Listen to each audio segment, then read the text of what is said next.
Welcome back to another Web Dev Podcast episode where we help aspiring developers get jobs and junior developers grow. In this episode, we're going to be talking about how to network as an aspiring developer. And essentially, I want to encourage a certain type of mindset to network effectively and build meaningful relationships with your connections. So I want to build strong, meaningful connections.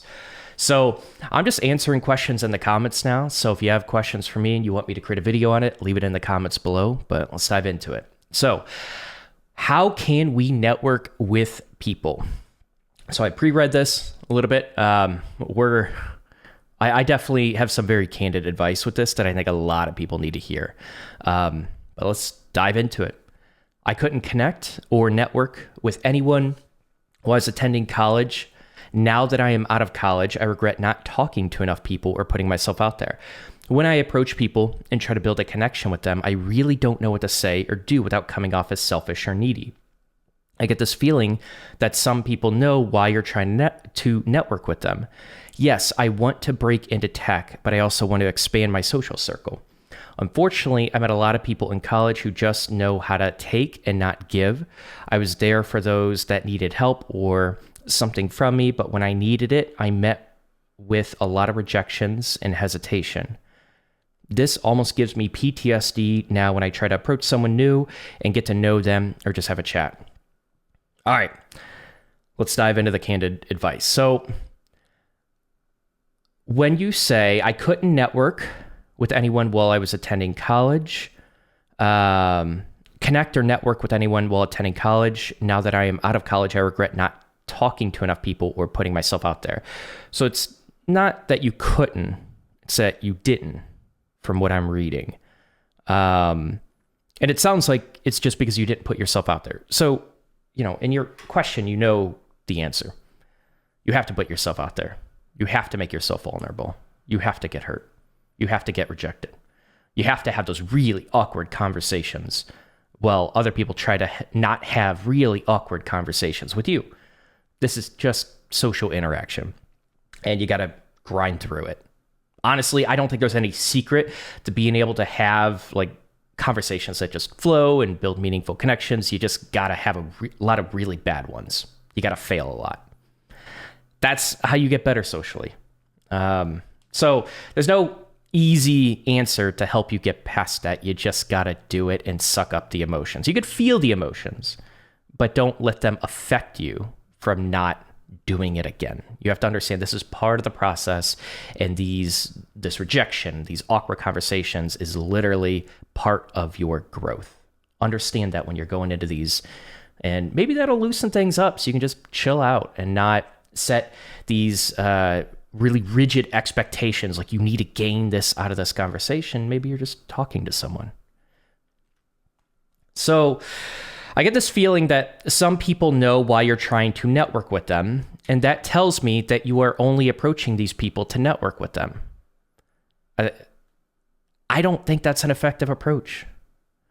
I want to keep reading because you mentioned I met a lot of people in college who just want to know how to take and not give. That's you.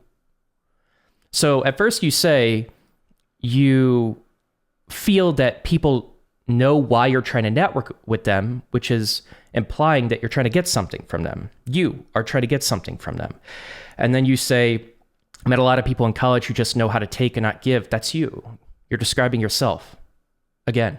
You have this perception, for whatever reason, that everyone's just trying to take from you, but you are doing that.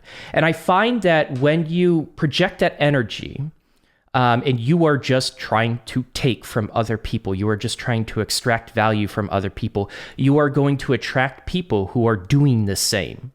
When you give without trying to take, without having a goal in mind of the conversation to get something from them and get a connection that's potentially going to lead you to a job in the industry, when you don't force that, and you just have an empathetic conversation, you're going to attract people that also want to have an empathetic conversation, and they want to give like you want to give. That energy, that type of personality can attract essentially what you are putting out there in the world. That's all it is.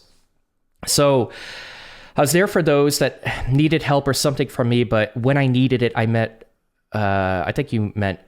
was met with a lot of rejections and hesitation. This almost gives me PTSD. Okay. You're just psyching yourself out of these conversations, and I think I know why. You are basically going into these conversations with a goal in mind, and to extract value. And that's intimidating because, like, I think subconsciously a lot of people know they are coming off as awkward. They are coming off as greedy, as needy when they go into a conversation just trying to extract value.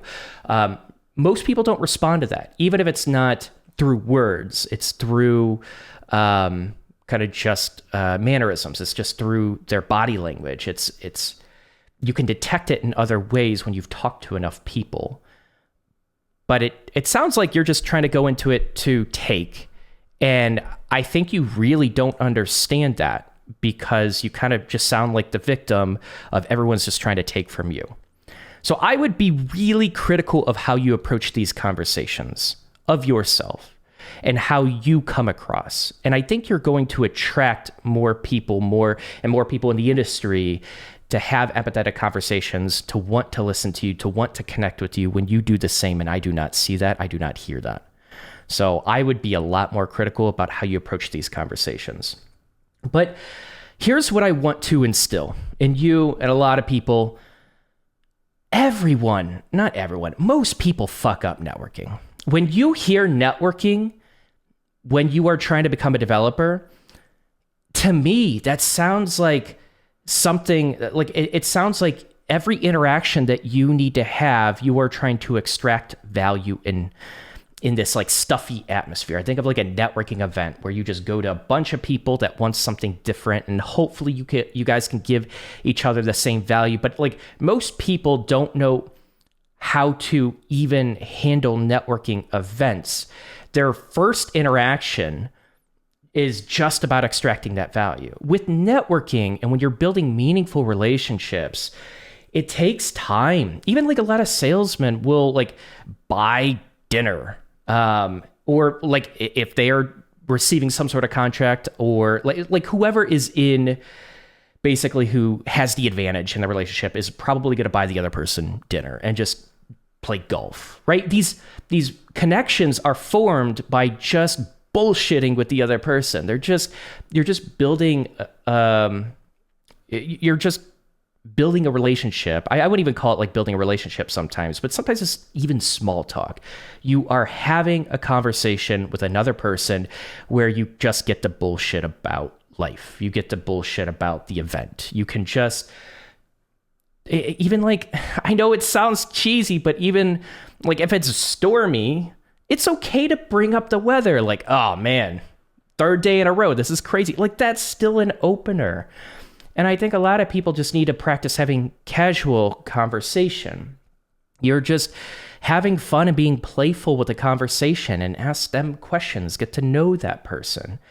I would even treat it, because you say, but I also want to expand my social circle. I would argue when you are going to tech events, when you are networking, just try to build a friendship. Like that's the goal, to build that friendship. The connections that I've gotten in the industry, the interviews that I've gotten, I spent months and sometimes years just bullshitting with this person, just being friends and bullshitting online and then catching up for drinks once in a while. And just, I built a friendship. And it wasn't with the goal of getting something from them. It wasn't with the goal of, hey, maybe they can help me in the industry one day. And they did. But that was a side effect. That's not what I was aiming for. And my intentions were clear to them that I wasn't just using them, right? And so I think a lot of people need to be critical, like when you approach people, especially at tech events, or even online, like, are you just trying to extract value? Like, for example, even in Discords, you can go to, we'll talk about like in-person stuff, but when you have like a favorite content creator and you join their Discord and it's active and you want to build friendships there and build connections, and you could say, connect with me on LinkedIn if you really want to.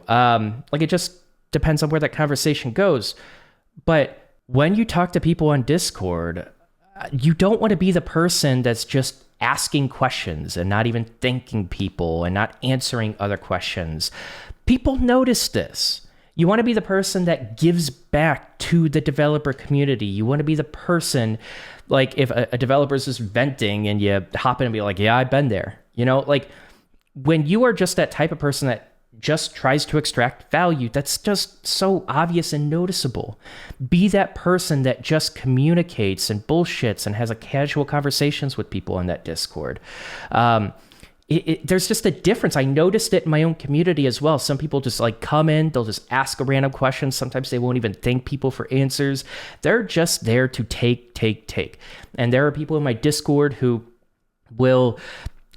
They will welcome a bunch of new people that come into the Discord. They will answer questions and they will have casual conversation. They will post memes. Like they want to get involved in the community and they just want to have fun conversations. When you go to networking events, your first goal is just to spark up a conversation. It's just to get the other person talking. It's just to get the other person talking about themselves, right? A lot of people love talking about themselves. And you can learn about them. You could also learn about how you can interact with that person based off of how they respond to what you're saying.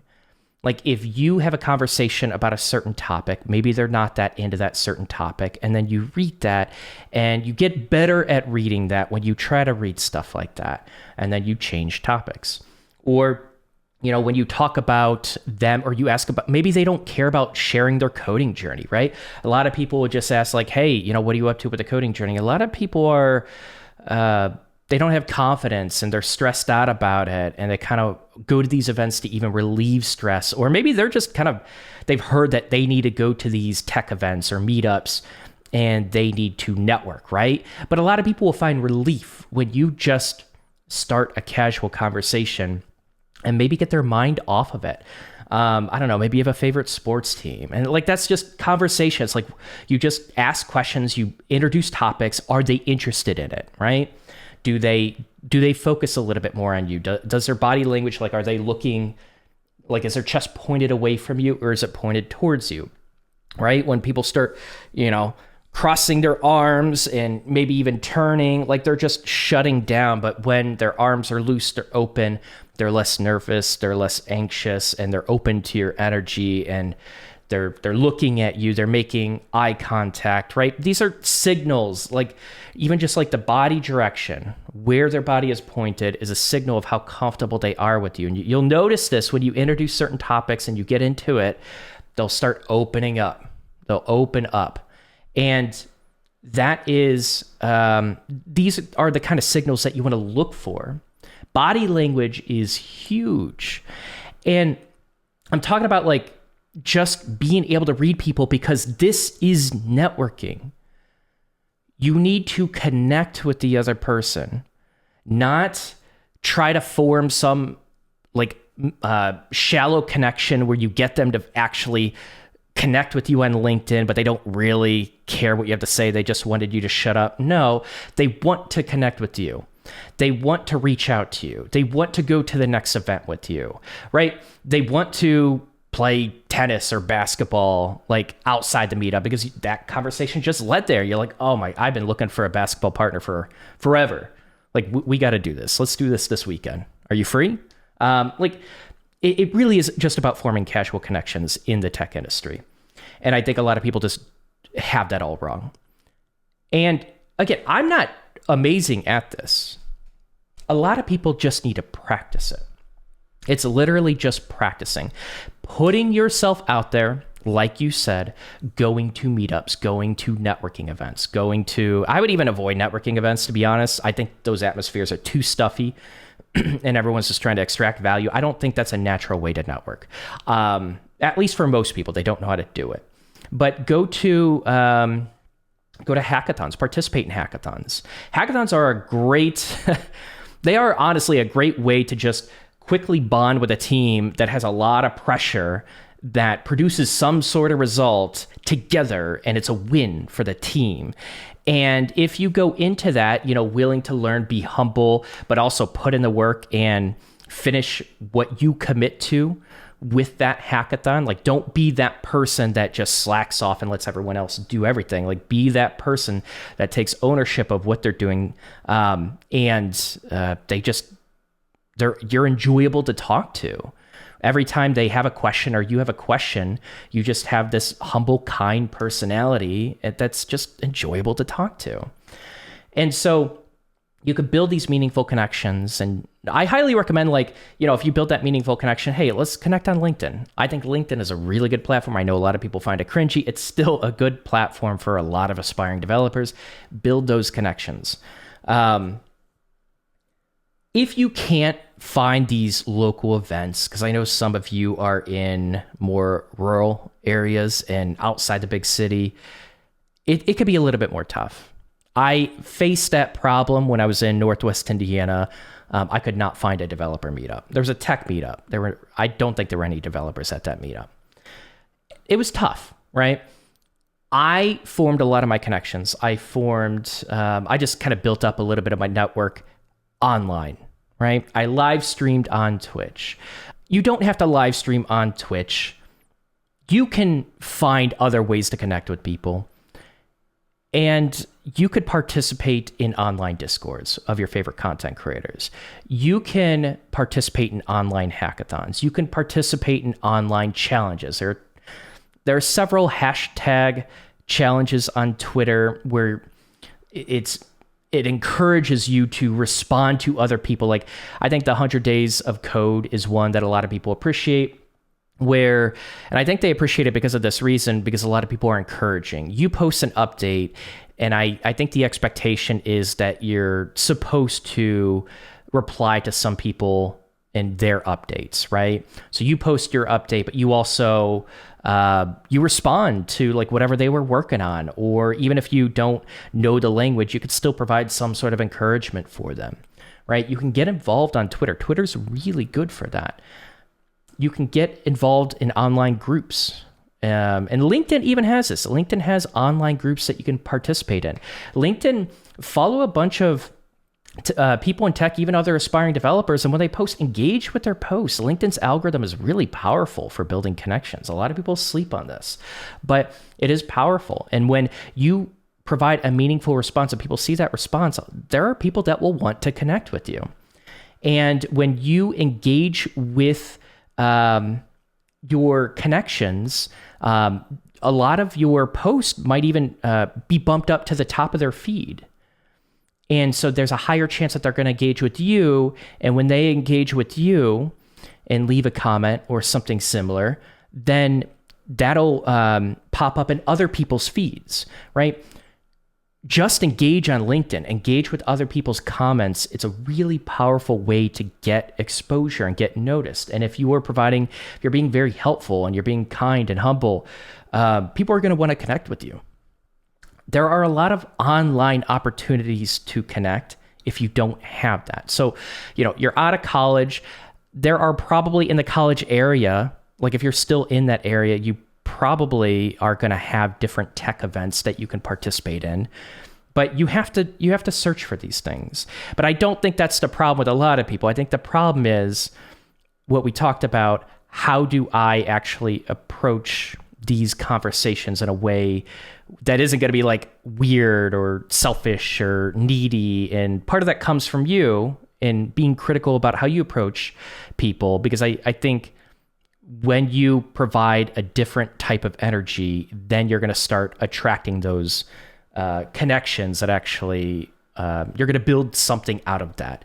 And when, for example, even with the other aspiring developers, when they get a job, a lot of companies, before they even put out the job post, they ask the team like, hey, who would you recommend that we bring in, right? Before we do this job post, let me know. We're going to take like these personal connections first, and we'll get them in the interviews first. And if they enjoyed their time with you, they know you, maybe they've coded with you, maybe you participated in a hackathon with them, right? When they recommend you, that is powerful. They're almost doing kind of like a cultural assessment on you that the company doesn't have to worry about as much because they already screened this person out. And if this person gets along with this person, that's going to relieve them a little bit. That there's less risk involved in terms of it being a cultural fit or not. And so a lot of people even try to just make connections with professional developers and managers and, and where they screw up is they don't really provide value to any of these people. But why? Maybe it's just easier to make connections with other aspiring developers who might eventually get a job and who might recommend you because you're just a cool person to talk to. This is how I approach networking. This is how I think you should approach networking. And I'm saying this because I have fucked this up in the past. I'm not perfect with this and I continue to try to get better, but that's how I approach these situations. And I give way more than I take. You have to. And that can be a little bit time consuming. And, you are going to meet people who just want to take from you. You don't have to maintain those relationships. If you truly meet someone like that, you don't have to maintain it. It's that simple. You just move on. There are going to be all sorts of personalities. So when you say gives me PTSD now when I approach someone new, you're going to approach people that you're just not going to vibe with. This is true. But I think the awkwardness is, I think you feel that you're awkward and I don't think you know how to approach the conversation because I think when you practice this, a lot of this concern, a lot of this feeling like it almost gives me PTSD, I think it's going to be alleviated. It's going to go away because you just need a ton of practice. You need to put yourself out there and just force yourself to do it. So, this is probably more of a conversation around what mindset you need to have going to networking. And you're going to have to just do your research of local events that you can get involved in. And there are different social events too, where companies will, this is something I think a lot of people are sleeping on. Companies will create hackathons to create products that are meant to either help the company or help the city or, basically the goal is to create a practical project that's going to help people. That's huge. And when you go to those events, you're going to meet a lot of empathetic people that want to do good. You seem like you want to do good. You want to connect with people that have empathy and want to give back. So you're going to have to search for these events, whether it's local or online. But I think you got to reapproach how you tackle this networking strategy. That's all I have. So if you have a comment, or if you have an opinion, leave a comment below. Also, I do want to do more of these videos where I'm just answering questions.